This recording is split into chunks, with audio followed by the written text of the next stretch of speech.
Hello everyone, स्वागत है आप सभी का एक बार फिर से आपके अपने यूट्यूब चैनल विलेजर्स कॉन्सेप्ट में।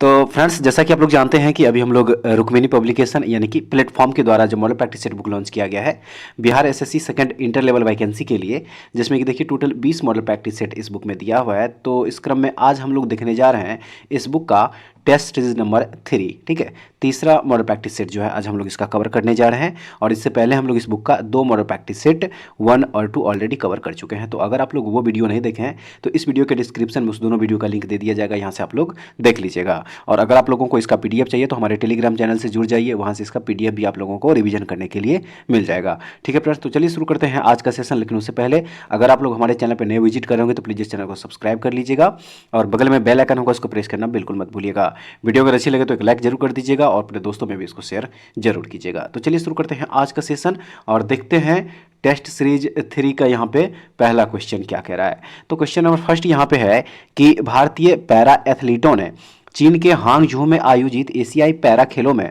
कुल कितने स्वर्ण पदक जीतकर इतिहास रच दिया।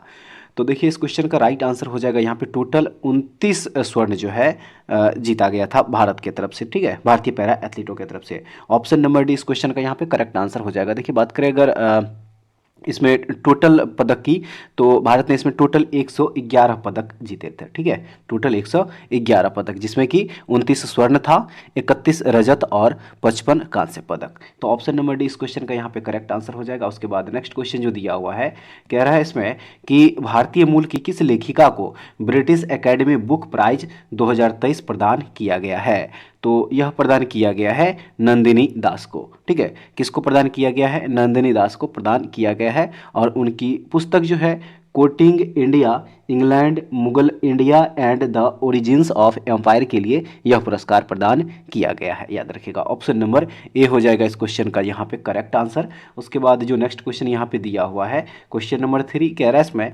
यूनेस्को द्वारा अमूर्त सांस्कृतिक विरासत की सूची में शामिल गरबा किस राज्य से है। गरबा किस राज्य से है? राइट आंसर है इसका देखिए गरबा जो है यह गुजरात राज्य से संबंधित है। ठीक है, किससे संबंधित है? यह गुजरात राज्य से संबंधित है। गरबा जो है गुजराती लोक नृत्य का एक रूप है जो 9 दिवसीय हिंदू त्योहार नवरात्रि के दौरान किया जाता है। याद रखिएगा आप लोग, ऑप्शन नंबर बी हो जाएगा इस क्वेश्चन का सही आंसर। आइए फ्रेंड्स, अब देखते हैं नेक्स्ट क्वेश्चन। क्वेश्चन नंबर यहाँ पे 4 कह रहा है इसमें कि उत्तर कोरिया और दक्षिण कोरिया को अलग करने वाली अंतरराष्ट्रीय सीमा रेखा को किस नाम से जाना जाता है। तो सही आंसर इस क्वेश्चन का यहाँ पे हो जाएगा देखिए सैन्य सीमांकन रेखा के नाम से जाना जाता है। ठीक है, सैन्य सीमांकन रेखा के नाम से जाना जाता है, जिसे कि आप लोग 38वीं समानांतर रेखा भी इन्हें कहते हैं। ठीक है, 38वीं समानांतर रेखा। तो ऑप्शन नंबर सी इस क्वेश्चन का यहाँ पे सही आंसर होगा। उसके बाद जो नेक्स्ट क्वेश्चन है कह रहा है इसमें भूटान की सीमा इनमें से किस भारतीय राज्य से जुड़ी नहीं है। भूटान की सीमा इनमें से किस भारतीय राज्य से जुड़ी नहीं है? सही आंसर है इसका देखिए ओडिशा से जुड़ा हुआ नहीं है। भूटान की सीमा जो है ये ओडिशा राज्य से जुड़ी हुई नहीं है। भूटान से जो है सिक्किम, असम, पश्चिम बंगाल एवं अरुणाचल प्रदेश की सीमा जो है यह लगती है। आप लोग याद रखिएगा। तो ऑप्शन नंबर यहाँ पे डी हो जाएगा करेक्ट आंसर। नेक्स्ट क्वेश्चन यहाँ पे दिया हुआ कह रहा है कि किस देश या भारतीय राज्य को प्राचीन समय में कामरूप के नाम से जाना जाता था। तो सही आंसर है इस क्वेश्चन का देखिए असम को जो है प्राचीन समय में कामरूप के नाम से जाना जाता था। याद रखिएगा। तो ऑप्शन नंबर सी हो जाएगा इसका सही आंसर। उसके बाद नेक्स्ट क्वेश्चन यहाँ पे कह रहा है कि भारत के किस राज्य को लुढ़कती पहाड़ियों की भूमि के नाम से जाना जाता है। कौन सा राज्य है वो? तो वह राज्य है फ्रेंड्स मिजोरम राज्य। ठीक है, मिजोरम राज्य को लुढ़कती पहाड़ियों की भूमि के नाम से भी जाना जाता है। याद रखिएगा, ऑप्शन नंबर डी हो जाएगा इस क्वेश्चन का यहाँ पे सही आंसर। ठीक है, उसके बाद चलिए अगला क्वेश्चन देख लीजिए। कह रहा है इसमें कि विदया पिल्लई किस खेल से संबंधित है। विदया पिल्लई किस खेल से संबंधित है? तो यह स्नूकर से संबंधित है। ठीक है, किससे संबंधित है? स्नूकर से। ऑप्शन नंबर ए हो जाएगा। नेक्स्ट है कि मंगल ऑर्बिटर मिशन यानी कि MOM मंगलयान को किस वर्ष में प्रक्षेपित किया गया था। किस वर्ष में प्रक्षेपित किया गया था? तो याद रखिएगा इसे 2013 ईस्वी में प्रक्षेपित किया गया था और यह भारत का प्रथम मंगल अभियान था। ठीक है, याद रखिएगा। और भारतीय अंतरिक्ष अनुसंधान संगठन की यह परियोजना थी यानी कि इसरो की। तो ऑप्शन नंबर बी इस क्वेश्चन का यहाँ पे सही आंसर हो जाएगा। उसके बाद चलिए नेक्स्ट देख लीजिए। कह रहा है इसमें कि रविंद्रनाथ टैगोर को किस वर्ष में नोबेल पुरस्कार से सम्मानित किया गया था। रविंद्रनाथ टैगोर को किस वर्ष नोबेल पुरस्कार से सम्मानित किया गया था? तो इनको 1913 ईस्वी में ठीक है। 1913 ईस्वी में गीतांजलि के लिए साहित्य का नोबेल पुरस्कार से जो है इनको दिया गया था। तो ऑप्शन नंबर सी इस क्वेश्चन का यहाँ पे सही आंसर हो जाएगा। ठीक है फ्रेंड्स, बात करें अगर नोबेल पुरस्कार की, तो नोबेल पुरस्कार की शुरुआत जो है 1901 ईस्वी में हुई थी। याद रखिए आप लोग, कई बार जो है ये क्वेश्चन पूछ दिया जाता है। उसके बाद चलिए अगला क्वेश्चन देख लीजिए। कह रहा है इसमें कि प्रसिद्ध पुस्तक या उपन्यास पोस्ट ऑफिस के लेखक कौन है? पोस्ट ऑफिस के लेखक कौन है? तो इसके लेखक हैं रविंद्रनाथ टैगोर। ठीक है, पोस्ट ऑफिस के लेखक कौन है? रविंद्रनाथ टैगोर है। ऑप्शन नंबर ए हो जाएगा। अगला क्वेश्चन यहाँ पे कह रहा है कि मलेशिया की प्रशासनिक राजधानी कौन सी है? मलेशिया की प्रशासनिक राजधानी कौन सी है? तो मलेशिया की प्रशासनिक राजधानी है पुत्रजया। ऑप्शन नंबर ए हो जाएगा इसका सही आंसर। ठीक है, उसके बाद नेक्स्ट क्वेश्चन देखेंगे। क्वेश्चन नंबर 13 कह रहा है इसमें कि अंडमान एवं निकोबार द्वीप समूह बंगाल की खाड़ी में भारतीय मुख्य भूमि के किस दिशा में स्थित है? तो सही आंसर इस क्वेश्चन का यह दक्षिण पूर्व में स्थित है। ठीक है, ऑप्शन नंबर यहाँ पे सी हो जाएगा सही। अब चलिए अगला क्वेश्चन देखेंगे। क्वेश्चन नंबर यहाँ पे 14 हो जाएगा और कह रहा है इस क्वेश्चन में कि किस राज्य ने बसों में महिलाओं को मुफ्त यात्रा प्रदान करने के उद्देश्य से महालक्ष्मी योजना लागू की है? कौन सी योजना? महालक्ष्मी योजना। तो यह किया गया है देखिए तेलंगाना सरकार के द्वारा। ऑप्शन नंबर बी हो जाएगा इसका सही आंसर। उसके बाद नेक्स्ट क्वेश्चन इसमें है कि केंद्रीय अप्रत्यक्ष कर और सीमा शुल्क बोर्ड यानी कि सीबीआईसी ने भारत और किस देश के बीच electronic origin data exchange system यानी कि ईओडीएस लॉन्च किया है? राइट आंसर इस क्वेश्चन का देखिए कोरिया यहाँ पे हो जाएगा। ठीक है, क्या हो जाएगा? कोरिया जो है इस क्वेश्चन का यहाँ पे करेक्ट आंसर हो जाएगा। भारत और कोरिया के बीच जो है electronic origin data exchange system launch किया गया। ऑप्शन नंबर बी हो जाएगा। चलिए अगला क्वेश्चन देखेंगे। क्वेश्चन नंबर 16 मैथ और रीजनिंग का जो क्वेश्चन होगा उसका आंसर बताते चल रहे हैं फ्रेंड्स, आप लोग इसको सॉल्व कर लीजिएगा। ठीक है, तो 16 नंबर जो क्वेश्चन देखिए यहाँ जो दिया हुआ है इसका राइट आंसर निकल के आएगा 837 रुपये, यानी कि ऑप्शन नंबर बी इस क्वेश्चन का करेक्ट आंसर हो जाएगा। उसके बाद चलिए अब नेक्स्ट क्वेश्चन देखेंगे। क्वेश्चन नंबर हो जाएगा 17 और देखिए 17 नंबर जो क्वेश्चन दिया हुआ है इस क्वेश्चन का यहाँ पे right answer option number D हो जाएगा। ठीक है, ऑप्शन नंबर डी हो जाएगा इस क्वेश्चन का सही आंसर। नेक्स्ट जो दिया हुआ है 18 नंबर क्वेश्चन, इसका जो सही आंसर होगा वो ऑप्शन नंबर बी हो जाएगा। ठीक है, ऑप्शन नंबर बी हो जाएगा इसका सही आंसर। नेक्स्ट क्वेश्चन जो है 19 नंबर और 19 नंबर का देखिए ऑप्शन नंबर बी हो जाएगा इसका राइट आंसर, 27 निकल के आएगा। उसके बाद अगला क्वेश्चन 20 नंबर और इसका सही आंसर यहाँ पे ऑप्शन नंबर डी हो जाएगा, 7 हो जाएगा। ठीक है, चलिए अगला क्वेश्चन देख लीजिए। क्वेश्चन नंबर 21 का सही आंसर ऑप्शन नंबर यहाँ पे डी हो जाएगा, 3 इस क्वेश्चन का सही आंसर होगा। उसके बाद 22 नंबर जो क्वेश्चन दिया हुआ फ्रेंड्स देखिए इस क्वेश्चन का राइट आंसर यहाँ पे ऑप्शन नंबर डी यानी कि 9 हो जाएगा। ठीक है, अगला क्वेश्चन यहाँ पे 23 नंबर जो दिया हुआ है देखिए इसका आंसर ऑप्शन नंबर ए में जो दिया हुआ 840 रुपये ये हो जाएगा। उसके बाद नेक्स्ट क्वेश्चन 24 नंबर और 24 का जो सही आंसर होगा वो ऑप्शन नंबर यहाँ पे ए हो जाएगा, 7.4% होगा। ठीक है फ्रेंड्स, चलिए अगला क्वेश्चन देख लीजिए। क्वेश्चन नंबर हो जाएगा यहाँ पे 25। ठीक है, 25 और 25 का जो सही आंसर होगा वो ऑप्शन नंबर ए हो जाएगा। ठीक है, 35 इस क्वेश्चन का यहाँ पे राइट आंसर होगा। उसके बाद 26 नंबर क्वेश्चन का आंसर ऑप्शन नंबर बी है। 27 नंबर जो क्वेश्चन है इसका आंसर ऑप्शन नंबर ए हो जाएगा। उसके बाद 28 नंबर जो क्वेश्चन दिया हुआ है देखिए 28 का ऑप्शन नंबर डी हो जाएगा। 29 नंबर क्वेश्चन का आंसर ऑप्शन नंबर यहाँ पे सी हो जाएगा और 30 नंबर क्वेश्चन जो दिया हुआ है इसका आंसर भी ऑप्शन नंबर सी हो जाएगा। ठीक है, उसके बाद चलिए अगला क्वेश्चन देख लीजिए। यहाँ पे क्वेश्चन नंबर 31 देखिए इस क्वेश्चन में कह रहा है कि मिस वर्ल्ड प्रतियोगिता 2023 किस देश में आयोजित किया गया?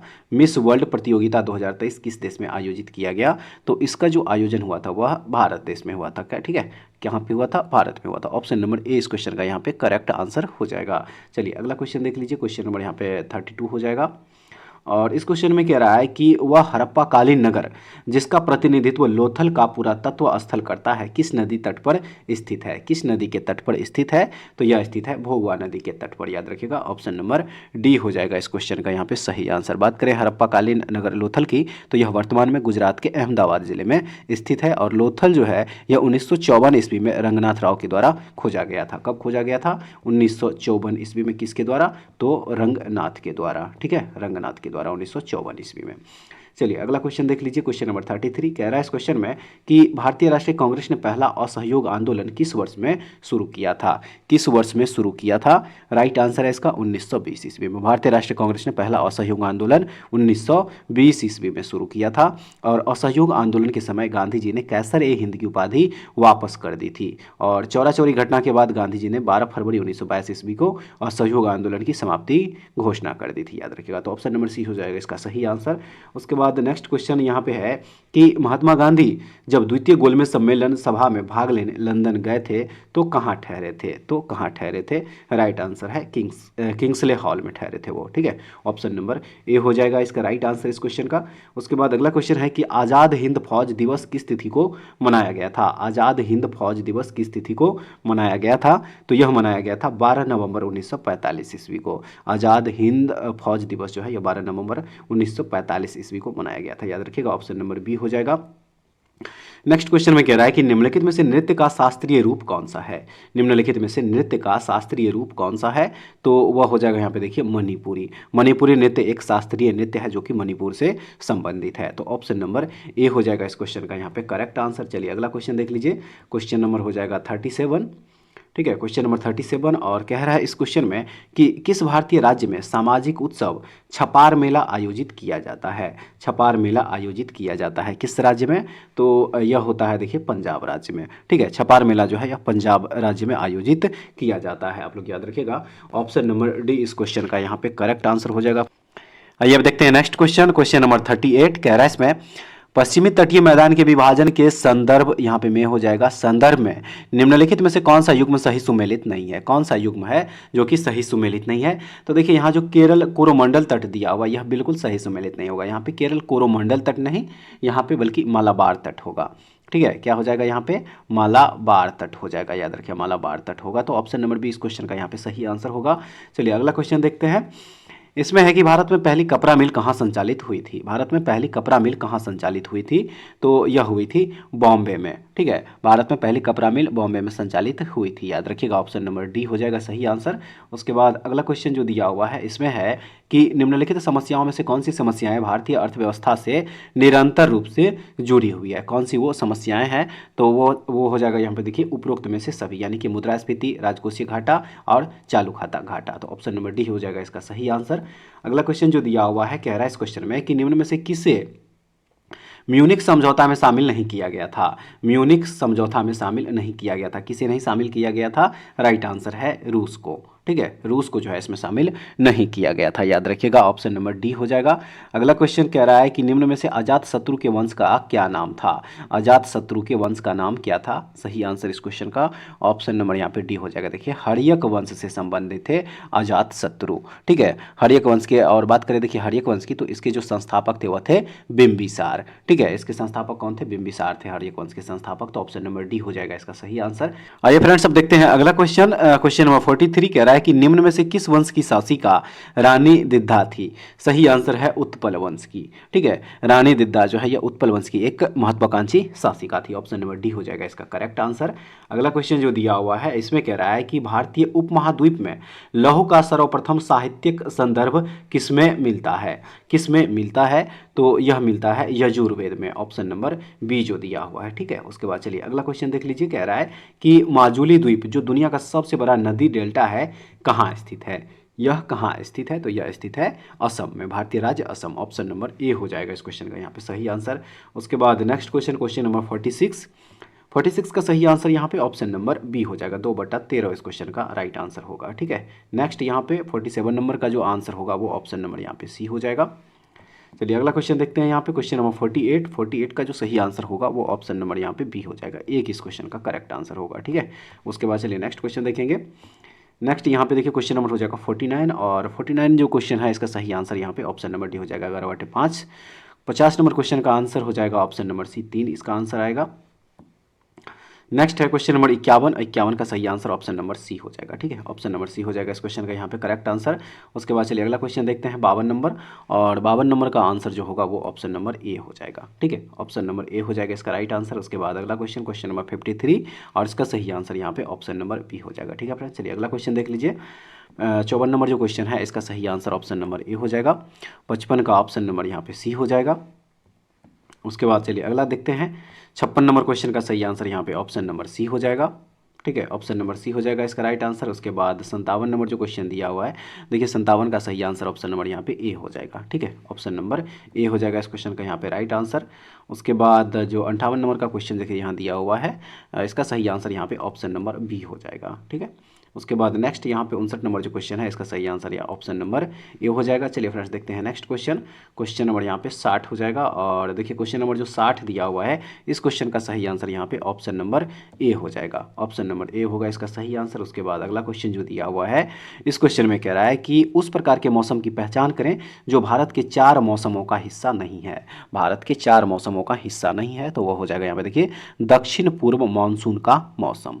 दक्षिण पूर्व मानसून का मौसम जो यह भारत के 4 मौसमों का हिस्सा नहीं है। भारत के जो 4 मौसम वह है शीत ऋतु, ग्रीष्म ऋतु, वर्षा ऋतु एवं शरद ऋतु। याद रखिएगा ऑप्शन नंबर ए हो जाएगा इसका सही आंसर। उसके बाद जो अगला क्वेश्चन दिया हुआ है देखिए अगला क्वेश्चन यहाँ क्वेश्चन नंबर हो जाएगा 62 और कह रहा है इस क्वेश्चन में देखिए कह रहा है कि भारत के सेवानिवृत्त राष्ट्रपति के लाभों के संबंध में निम्नलिखित में से कौन सा कथन सही है। निम्नलिखित में से कौन सा कथन सही है। तो सही आंसर इस क्वेश्चन का यहाँ पे हो जाएगा ऑप्शन नंबर ए यानी कि 1, 2 और 3। ठीक है, यहाँ पे 1 हो जाएगा फ्रेंड्स। देखिए 1, 2 और तीनों जो है यहाँ पे क्या हो जाएगा सही हो जाएगा। ठीक है, चलिए अगला क्वेश्चन देखते हैं। क्वेश्चन नंबर हो जाएगा 63 और इस क्वेश्चन में कह रहा है कि निम्न में से किसके द्वारा महाधिवक्ता की नियुक्ति की जाती है। निम्न में से किसके द्वारा महाधिवक्ता की नियुक्ति की जाती है। राइट आंसर है इसमें राज्यपाल के द्वारा। ठीक है, राज्यपाल के द्वारा जो है महाधिवक्ता की नियुक्ति करी जाती है। अनुच्छेद 165। ठीक है, याद रखिएगा अनुच्छेद यहाँ पे जो है 165 हो जाएगा। अनुच्छेद 165 के तहत जो है राज्यपाल महाधिवक्ता की नियुक्ति करता है। आप लोग याद रखिएगा ऑप्शन नंबर बी हो जाएगा इस क्वेश्चन का सही आंसर। अगला क्वेश्चन जो दिया हुआ है इसमें है संविधान प्रारूप समिति के समक्ष प्रस्तावना का प्रस्ताव किसने रखा। प्रस्तावना का प्रस्ताव किसने रखा था तो यह रखा था जवाहरलाल नेहरू ने। ऑप्शन नंबर ए हो जाएगा। आइए फ्रेंड्स अब देखते हैं नेक्स्ट क्वेश्चन और क्वेश्चन नंबर 65 कह रहा है कि बिहार सोशलिस्ट पार्टी का गठन कब हुआ था। तो इस पार्टी का जो गठन हुआ था वह 1931 ईस्वी में हुआ था। ठीक है, वर्ष 1931 ईस्वी में पटना में बिहार सोशलिस्ट पार्टी का गठन किया गया था। तो याद रखिएगा ऑप्शन नंबर ए हो जाएगा। उसके बाद अगला क्वेश्चन है कि पाकिस्तान की पहली महिला प्रधानमंत्री कौन थी। पाकिस्तान की पहली महिला प्रधानमंत्री कौन थी तो वह थी Benazir Bhutto. Option number A हो जाएगा इस क्वेश्चन का सही आंसर। चलिए अगला क्वेश्चन देख लीजिए। 67 नंबर कह रहा है इस क्वेश्चन में कि म्यांमार कब आज़ाद हुआ। म्यांमार कब आज़ाद हुआ तो म्यांमार जो है यह 4 जनवरी 1948 ईस्वी को आज़ाद हुआ था। कब हुआ था 4 जनवरी 1948 ईस्वी को। ठीक है फ्रेंड्स, उसके बाद चलिए देखते हैं अगला क्वेश्चन यहाँ पे कह रहा है इसमें कि रूस की मुद्रा का नाम क्या है। रूस की मुद्रा का नाम तो रूस की मुद्रा का नाम है रूबल। ऑप्शन नंबर सी हो जाएगा। अगला क्वेश्चन में कह रहा है कि हिंदी किस लिपि में लिखी जाती है। हिंदी किस लिपि में लिखी जाती तो हिंदी जो है यह देवनागरी लिपि में लिखी जाती है। ऑप्शन नंबर ए हो जाएगा इसका सही आंसर। चलिए अगला क्वेश्चन देखेंगे। क्वेश्चन नंबर यहाँ पे 70 हो जाएगा। ठीक है, क्वेश्चन नंबर देखिए यहाँ पे 70 नंबर क्वेश्चन होगा और इस क्वेश्चन में कह रहा है कि किस पंचवर्षीय योजना के समय भारत में पंचायती राज व्यवस्था को प्रथम बार लाया गया। किस पंचवर्षीय योजना के समय। राइट आंसर है इसका द्वितीय पंचवर्षीय योजना के समय भारत में पंचायती राज व्यवस्था को प्रथम बार द्वितीय पंचवर्षीय योजना के समय लागू किया गया था। याद रखिएगा ऑप्शन नंबर बी हो जाएगा इसका सही आंसर। उसके बाद नेक्स्ट है कि पंचायतों एवं नगर पालिकाओं के संबंध में भारतीय संविधान में किस वर्ष प्रावधान किया गया था। किस वर्ष जो है इसमें प्रावधान किया गया था। सही आंसर इस क्वेश्चन का ऑप्शन नंबर डी हो जाएगा 1993 ईस्वी में। ठीक है, पंचायतों एवं नगर पालिकाओं के संबंध में भारतीय संविधान में जो है प्रावधान 1993 ईस्वी में किया गया था। तो ऑप्शन नंबर डी हो जाएगा इसका सही आंसर। उसके बाद नेक्स्ट क्वेश्चन जो दिया हुआ है इसमें कह रहा है कि पंचायती राज व्यवस्था का मूल उद्देश्य क्या सुनिश्चित करना है। पंचायती राज व्यवस्था का मूल उद्देश्य क्या सुनिश्चित करना है तो वह हो जाएगा यहाँ पे देखिए ऑप्शन नंबर ए जो दिया हुआ है केवल 1, 2 और 3। केवल 1, 2 और 3 यानी कि विकास में जन भागीदारी, राजनीतिक जवाबदेही और लोकतांत्रिक विकेंद्रीकरण। ऑप्शन नंबर ए इस क्वेश्चन का सही आंसर है। उसके बाद चलिए देखते हैं अगला क्वेश्चन कह रहा है कि देश में सर्वाधिक समृद्धि दर प्राप्त की गई थी। देश में सर्वाधिक समृद्धि दर प्राप्त की गई थी। राइट आंसर है 10वीं योजना में। ठीक है, किस योजना में तो 10वीं योजना में समृद्धि दर। याद रखिएगा उसमें जो समृद्धि दर थी वो थी 7.6%। याद रखिएगा ऑप्शन नंबर बी हो जाएगा इसका सही आंसर। उसके बाद चलिए अगला क्वेश्चन देखें। कह रहा है इसमें कि पांचवी पंचवर्षीय योजना का मूल उद्देश्य क्या था। पांचवी पंचवर्षीय योजना का मूल उद्देश्य सही आंसर इसका गरीबी हटाओ। पांचवी पंचवर्षीय योजना का जो मूल उद्देश्य था वह था गरीबी को हटाना। याद रखिएगा ऑप्शन नंबर ए हो जाएगा इसका सही आंसर। अगला क्वेश्चन जो दिया हुआ है क्वेश्चन नंबर 75। क्वेश्चन नंबर यहाँ पे जो 75 दिया हुआ है देखिए फ्रेंड्स कह रहा है इस क्वेश्चन में कि प्रधानमंत्री जन धन योजना के संदर्भ में निम्नलिखित कथनों पर विचार कीजिए। निम्नलिखित कथनों पर विचार कीजिए और उपर्युक्त कथनों में से कौन सा कथन सत्य है। कौन सा कथन इसमें सत्य है? तो सत्य कथन इसका हो जाएगा देखिए ऑप्शन नंबर डी, यानी कि ये सभी हो जाएगा। ठीक है, ये सभी जो है इसका क्या है, सत्य कथन है। तो ऑप्शन नंबर डी इस क्वेश्चन का यहाँ पे करेक्ट आंसर होगा। उसके बाद जो नेक्स्ट क्वेश्चन यहाँ पे दिया हुआ है, क्वेश्चन नंबर 76, और 76 का जो है देखिए इसका जो राइट आंसर 76 का हो जाएगा वो ऑप्शन नंबर ए हो जाएगा। ठीक है, ऑप्शन नंबर ए हो जाएगा। 77 नंबर जो क्वेश्चन है इसका राइट आंसर ऑप्शन नंबर यहाँ पे डी हो जाएगा। नेक्स्ट 78 और 78 का जो है ऑप्शन नंबर बी इस क्वेश्चन का करेक्ट आंसर हो जाएगा। ठीक है फ्रेंड्स, चलिए नेक्स्ट क्वेश्चन देखते हैं। क्वेश्चन नंबर यहाँ पे 79, क्वेश्चन नंबर 79 जो दिया हुआ है देखिए इस क्वेश्चन का यहाँ पे जो राइट आंसर होगा वो ऑप्शन नंबर डी हो जाएगा। ठीक है, ऑप्शन नंबर डी होगा। उसके बाद नेक्स्ट क्वेश्चन 80 नंबर क्वेश्चन, इसका सही आंसर ऑप्शन नंबर सी होगा। उसके बाद जो क्वेश्चन नंबर देखिए 81 जो दिया हुआ है इस क्वेश्चन का right answer option number C हो जाएगा। ठीक है, 82 का ऑप्शन नंबर यहाँ पे ए हो जाएगा। चलिए अगला क्वेश्चन देख लीजिए। क्वेश्चन नंबर यहाँ पे 83 यानी कि 83, और 83 का सही आंसर ऑप्शन नंबर बी हो जाएगा। ठीक है, ऑप्शन नंबर बी हो जाएगा इस क्वेश्चन का यहाँ पे राइट आंसर। उसके बाद चलिए अगला क्वेश्चन देखते हैं। यहाँ पे क्वेश्चन नंबर हो जाएगा 84, और इस क्वेश्चन का जो फ्रेंड्स राइट आंसर होगा वो ऑप्शन नंबर यहाँ पे बी हो जाएगा। ठीक है, चलिए अगला क्वेश्चन देखेंगे। यहाँ पे क्वेश्चन नंबर 85 का सही आंसर ऑप्शन नंबर यहाँ पे डी हो जाएगा। ठीक है, नेक्स्ट क्वेश्चन नंबर जो 86 दिया हुआ है देखिए इस क्वेश्चन का राइट आंसर ऑप्शन नंबर यहाँ पे ए हो जाएगा। ठीक है, उसके बाद नेक्स्ट क्वेश्चन देखेंगे। क्वेश्चन नंबर यहाँ पे 87, और देखिए 87 का जो सही आंसर होगा वो ऑप्शन नंबर बी जो दिया हुआ है 28 और 49 इस क्वेश्चन, माफ़ कीजिएगा 28 और 42। ठीक है, 28 और 42 इस क्वेश्चन का यहाँ पे करेक्ट आंसर हो जाएगा। उसके बाद चलिए देखेंगे नेक्स्ट क्वेश्चन। यहाँ पे क्वेश्चन नंबर यहाँ पे 88 है। ठीक है, और इस क्वेश्चन का जो सही आंसर होगा वो ऑप्शन नंबर यहाँ पे डी हो जाएगा। क्या होगा? ऑप्शन नंबर डी हो जाएगा। उसके बाद नेक्स्ट क्वेश्चन यहाँ पे क्वेश्चन नंबर 89, 89 का सही आंसर ऑप्शन नंबर ए हो जाएगा। ठीक है, ऑप्शन नंबर ए हो जाएगा इसका right answer. Next 90 number question का जो सही आंसर होगा वो ऑप्शन नंबर यहाँ पे बी हो जाएगा। 91 का हो जाएगा देखिए ऑप्शन नंबर यहाँ पे सी।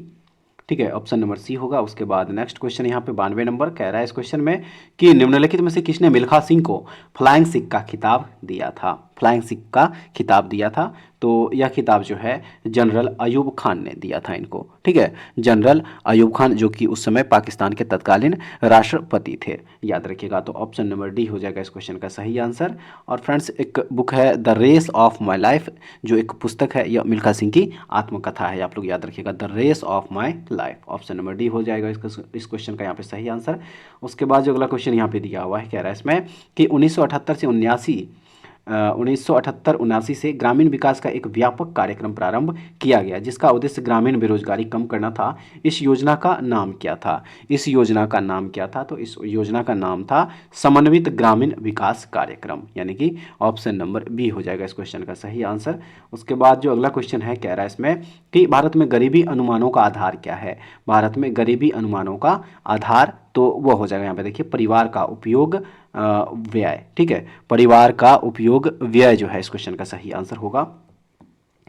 चलिए अगला क्वेश्चन देख लीजिए। कह रहा है इसमें कि भारत की किस पंचवर्षीय योजना के अंतर्गत समाजवादी सिद्धांतों को अपनाया गया था? तो यह हुआ था देखिए द्वितीय पंचवर्षीय योजना के दौरान। भारत की द्वितीय पंचवर्षीय योजना के अंतर्गत समाजवादी सिद्धांतों को अपनाया गया था। और द्वितीय जो पंचवर्षीय योजना थी फ्रेंड्स, यह महालनोबिस मॉडल पर आधारित थी, आप लोग ये भी याद रखिएगा। और इस योजना में कृषि के साथ साथ औद्योगिक विकास पर भी विशेष ध्यान दिया गया था, लेकिन औद्योगिक विकास को विशेष प्राथमिकता दी गई थी इसमें द्वितीय पंचवर्षीय योजना में। तो ऑप्शन नंबर बी हो जाएगा इस क्वेश्चन का यहाँ पे सही आंसर। उसके बाद जो नेक्स्ट क्वेश्चन है इसमें कह रहा है कि किस ताप पर जल का घनत्व अधिकतम होता है? किस ताप पर? तो वो है देखिए यहाँ पे 277 केल्विन। ठीक है, 277 केल्विन हो जाएगा यहाँ पे, ऑप्शन नंबर सी होगा इस क्वेश्चन का सही आंसर। उसके बाद नेक्स्ट यहाँ पे जो दिया हुआ है देखिए 97 नंबर क्वेश्चन का सही आंसर यहाँ पे ऑप्शन नंबर बी हो जाएगा। चलिए अगला क्वेश्चन देख लीजिए। क्वेश्चन नंबर यहाँ पे 98 हो जाएगा। ठीक है, 98 इसमें है कि दो समानांतर धारावाही तार जिनमें एक ही दिशा में विद्युत धारा प्रवाहित हो रही है एक दूसरे को आकर्षित करते हैं, इसका कारण क्या है? एक दूसरे को आकर्षित करते हैं, इसका कारण क्या है? तो इसका कारण है उनके बीच चुंबकीय बल, ठीक है, ऑप्शन नंबर डी हो जाएगा। चलिए अगला क्वेश्चन देखते हैं 99 नंबर का जो क्वेश्चन है, कह रहा है इसमें जीव जो अधिक दूर के संबंधी है उनके डीएनए में अधिक अंतर होंगे, इस विचार के आधार पर निर्मित दृष्टिकोण को क्या कहा जाता है? क्या कहा जाता है? तो इसे आणविक जाति वृत्त कहा जाता है, ऑप्शन नंबर ए हो जाएगा इसका सही आंसर। उसके बाद अगला क्वेश्चन में कह रहा है कि अधिवृक्क ग्रंथियां मानव शरीर के किस अंग में स्थित होती है? किस अंग में स्थित होती है? तो यह वृक्क में स्थित होती है। अधिवृक्क ग्रंथियां मानव शरीर के वृक्क अंग में स्थित होती है, ऑप्शन नंबर डी हो जाएगा इसका सही। उसके बाद अगला क्वेश्चन है कि दाद यानी कि रिंग वॉर्म किस प्रकार की बीमारी है? यह किस प्रकार की बीमारी है? तो यह कवक यानी कि एक फंगल डिजीज होता है, ऑप्शन नंबर बी हो जाएगा इस क्वेश्चन का यहाँ पे करेक्ट आंसर। उसके बाद चलिए देखते हैं अगला क्वेश्चन।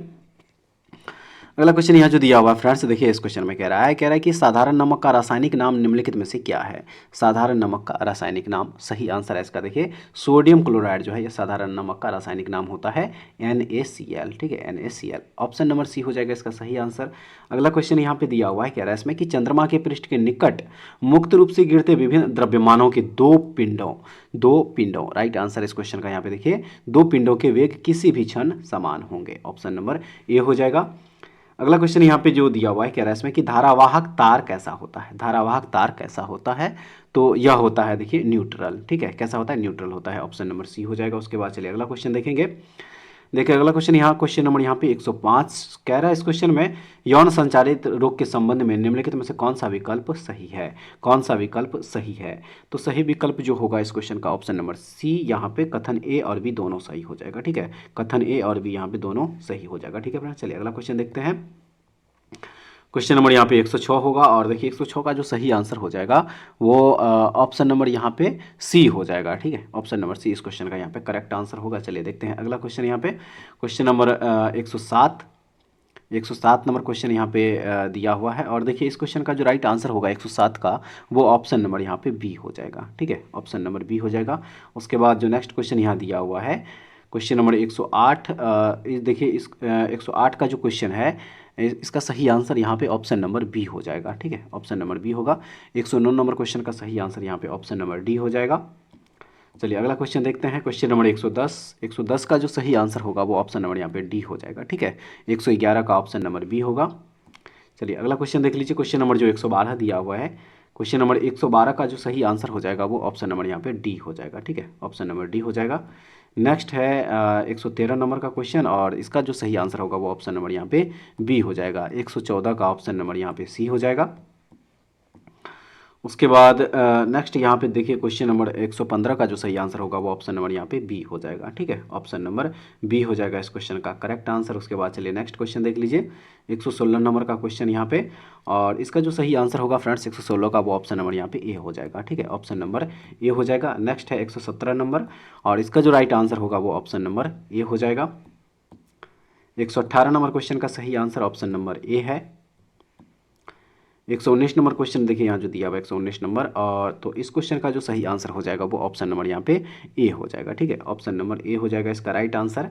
अगला क्वेश्चन यहाँ पे 120 नंबर का जो दिया हुआ है क्वेश्चन नंबर 120 क्वेश्चन नंबर देखिए यहाँ जो 120 दिया हुआ है, देखिए फ्रेंड्स इस क्वेश्चन का जो सही आंसर होगा वो ऑप्शन नंबर ए हो जाएगा इसका राइट आंसर, ठीक है, ऑप्शन नंबर ए होगा। उसके बाद जो अगला क्वेश्चन यहाँ दिया हुआ है क्वेश्चन नंबर 121 देखिए इस क्वेश्चन में कह रहा है कि आप उस प्रकार की औषधि को क्या कहते हैं जो प्राकृतिक संदेश वाहक की नकल करके ग्राही को सक्रिय कर देती है? तो सही हो जाएगा देखिए इसे विरोधी कहा जाता है, ठीक है, उस प्रकार की औषधि को विरोधी, यानी कि ऑप्शन नंबर ए इस क्वेश्चन का देखिए यहाँ पे करेक्ट आंसर होगा। आइए अब देखते हैं नेक्स्ट क्वेश्चन, क्वेश्चन नंबर 122 कह रहा है इसमें कि अपस्मार या मिर्गी से शरीर का कौन सा अंग प्रभावित होता है? सही आंसर है मस्तिष्क, ऑप्शन नंबर ए हो जाएगा इसका सही आंसर।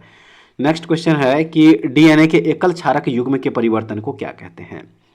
क्या कहा जाता है? तो इसे बकवास उत्परिवर्तन कहा जाता है, ठीक है, जिसे कि नॉनसेंस म्यूटेशन भी कहा जाता है, ऑप्शन नंबर सी होगा। नेक्स्ट है कि इनमें से किस तत्व का घनत्व अधिकतम है? इनमें से किस तत्व का घनत्व अधिकतम है? तो वो हो जाएगा देखिए यहाँ पे ऑस्मियम का, ऑप्शन नंबर सी हो जाएगा। चलिए अगला क्वेश्चन देख लीजिए क्वेश्चन नंबर यहाँ पे 125 होगा और इस क्वेश्चन में कह रहा है निम्नलिखित में से कौन सा 1857 में खोजा गया पहला बी विटामिन था? तो वह विटामिन हो जाएगा देखिए यहाँ पे थायमीन, ठीक है, थायमीन जो है इस क्वेश्चन का यहाँ पे करेक्ट आंसर हो जाएगा। विटामिन बी का जो रासायनिक नाम होता है फ्रेंड्स वह थायमिन ही होता है, ठीक है, विटामिन B1 का। तो ऑप्शन नंबर डी हो जाएगा इसका यहाँ पे सही आंसर। उसके बाद जो अगला क्वेश्चन है, कह रहा है इसमें कि कौन सा कोशिका अंग कोशिका के अंदर विषैले पदार्थ एवं औषधि को आवेश रहित करने में मुख्य भूमिका निभाती है। तो वह हो जाएगा देखिए यहाँ पे चिकनी अंतर्द्रव्य जालिका, ठीक है, चिकनी अंतर्द्रव्य जालिका हो जाएगा, ऑप्शन नंबर सी होगा इसका सही आंसर। उसके बाद नेक्स्ट क्वेश्चन है कि यदि कोई विलयन नीले रंग के लिटमस पेपर को लाल रंग में बदल देता है तो इस विलयन का पीएच मान क्या होगा, इस विलयन का पीएच मान क्या होगा। तो इसका पीएच वैल्यू जो है वह 7 से कम होगा, ऑप्शन नंबर डी हो जाएगा। नेक्स्ट क्वेश्चन है कि वंशागति नियम की खोज किसने की थी, वंशागति नियम की खोज किसने की थी। तो यह खोज जो है करा गया था ग्रेगर मेंडल के द्वारा, याद रखिएगा, ऑप्शन नंबर डी हो जाएगा इसका सही आंसर। उसके बाद जो अगला क्वेश्चन है इसमें है कि किस हार्मोन के स्राव के कारण हृदय की धड़कन एवं श्वसन दर में एक साथ वृद्धि होती है, एक साथ वृद्धि होती है। सही आंसर है एड्रीनलिन में, ठीक है, एड्रीनलिन के स्राव के कारण, ऑप्शन नंबर ए हो जाएगा।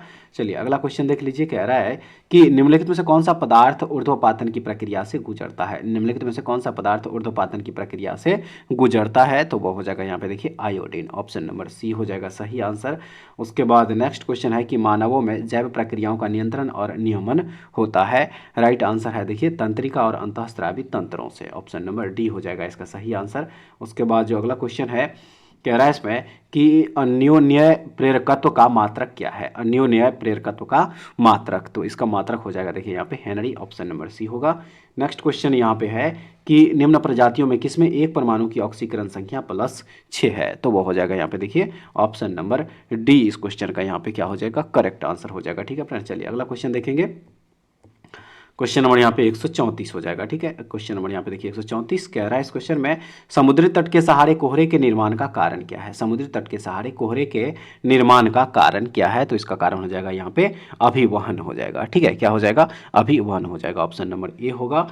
चलिए अगला क्वेश्चन देखते हैं। अगला क्वेश्चन यहाँ पे क्वेश्चन नंबर 135 जो दिया हुआ फ्रेंड्स देखिए इसमें कह रहा है कि निम्नलिखित में से कौन सा कथन गलत है, निम्नलिखित में से कौन सा कथन गलत है। तो इसका जो गलत कथन यहाँ पे हो जाएगा ऑप्शन नंबर सी जो दिया हुआ है, ट्रोजन स्वयं को दोहराता है और अन्य फाइलों को संक्रमित करता है, ऑप्शन नंबर सी हो जाएगा इसका सही आंसर। उसके बाद जो नेक्स्ट क्वेश्चन है क्वेश्चन नंबर 136 देखिए 136 का जो सही आंसर होगा वो ऑप्शन नंबर यहाँ पे ए हो जाएगा, ठीक है, ऑप्शन नंबर ए होगा। उसके बाद नेक्स्ट क्वेश्चन यहाँ पे क्वेश्चन नंबर 137 और 137 नंबर जो क्वेश्चन है इसका सही आंसर ऑप्शन नंबर बी हो जाएगा, ठीक है, ऑप्शन नंबर बी हो जाएगा इसका right answer. Next question 138 number और 138 का सही आंसर यहाँ पे ऑप्शन नंबर डी हो जाएगा, ठीक है, 138 का सही आंसर क्या हो जाएगा, ऑप्शन नंबर डी। चलिए अगला क्वेश्चन देख लीजिए। अगला क्वेश्चन यहाँ पे 139 नंबर क्वेश्चन जो दिया हुआ है इसका सही आंसर ऑप्शन नंबर डी हो जाएगा, ऑप्शन नंबर डी होगा। उसके बाद नेक्स्ट क्वेश्चन नंबर यहाँ पे हो जाएगा 140, ठीक है, 140 नंबर क्वेश्चन होगा और 140 का जो सही आंसर है वो ऑप्शन नंबर यहाँ पे डी दिया हुआ है, ठीक है, option number D. Next question number 141 number question का जो सही आंसर होगा वो ऑप्शन नंबर सी हो जाएगा, ठीक है, ऑप्शन नंबर सी होगा। नेक्स्ट क्वेश्चन 142 का सही आंसर ऑप्शन नंबर डी हो जाएगा। नेक्स्ट क्वेश्चन देख लीजिए, पहले क्वेश्चन नंबर 144 यहाँ पे जो दिया हुआ है, ठीक है, इस क्वेश्चन को देख लीजिए। उसके बाद चलिए आगे देखते हैं। यहाँ पे 144 जो ऑप्शन दिया हुआ है देखिए इसका जो सही आंसर 144 का वो ऑप्शन नंबर यहाँ पे सी हो जाएगा। 145 नंबर क्वेश्चन का यहाँ पे सही answer friends option number C हो जाएगा। 146 नंबर क्वेश्चन यहाँ पे जो दिया हुआ है देखिए 146 का यहाँ पे सही आंसर ऑप्शन नंबर बी हो जाएगा, ठीक है, 146 का बी होगा। नेक्स्ट 147 नंबर क्वेश्चन का यहाँ पे right answer option number A हो जाएगा, ठीक है, ऑप्शन नंबर ए हो जाएगा। उसके बाद अगला क्वेश्चन 148 नंबर का जो है इसमें सही आंसर ऑप्शन नंबर बी होगा। 149 का ऑप्शन नंबर यहाँ पे सी हो जाएगा। और उसके बाद जो इस टेस्ट सीरीज का लास्ट क्वेश्चन देखिए दिया हुआ है 150 नंबर, इसका सही आंसर यहाँ पे ऑप्शन नंबर डी हो जाएगा, ठीक है, ऑप्शन नंबर डी इस क्वेश्चन का यहाँ पे करेक्ट आंसर हो जाएगा। तो फ्रेंड्स ये था आज का मॉडल प्रैक्टिस सेट नंबर 3। जैसा कि आप लोग जानते हैं कि अभी हम लोग रुक्मिणी यानी कि प्लेटफॉर्म जो वॉल्यूम 2 बुक लॉन्च किया गया बिहार एसएससी के लिए, उसी के मॉडल प्रैक्टिस सेट कवर कर रहे हैं और आज हम लोग इसका तीसरा मॉडल प्रैक्टिस सेट कवर कर लिए हैं। टोटल 150 प्रश्न। उम्मीद है कि आप लोगों के एग्जाम पॉइंट ऑफ व्यू से ये सेट काफ़ी महत्वपूर्ण साबित होगा। तो फ्रेंड्स एक बार कमेंट्स करके आप लोग जरूर बताइएगा कि ये सेशन आप लोगों को कैसा लगा। और अगर आप लोगों को इसका पीडीएफ चाहिए तो हमारे टेलीग्राम चैनल से जुड़ जाइए, वहाँ से इसका पीडीएफ भी आप लोगों को मिल जाएगा रिवीजन करने के लिए। तो ऐसे वीडियो पाने के लिए हमारे चैनल के साथ जरूर जुड़े रहिएगा। नेक्स्ट वीडियो में दोबारा फिर से मिलते हैं, तब तक के लिए जय हिंद।